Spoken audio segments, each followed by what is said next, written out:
নমস্কার, অনিতা সিনহা 24 ইউটিউব চ্যানেলের পক্ষ থেকে সবাইকে স্বাগত জানিয়ে আজকে আবার সকালের নাস্তা নিয়ে এসেছি। আপনারা দেখুন, এই থানকুনি পাতার রস আর সঙ্গে আসে সবজি, রুটি, মাছ ভাজা আর ডাল আর ভর্তা। আজকে এসব দিয়ে খাওয়া হবে সকালের।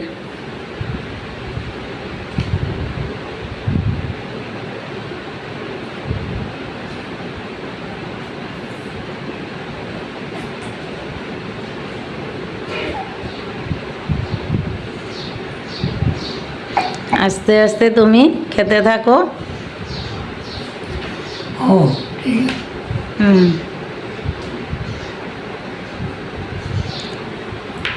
আর পাশে বাতিজি বসে ভাত খাচ্ছে। কেমন হয়েছে সুইটি? ভালো হয়েছে। খাও। আজকের মতো এখানেই শেষ করলাম। নমস্কার।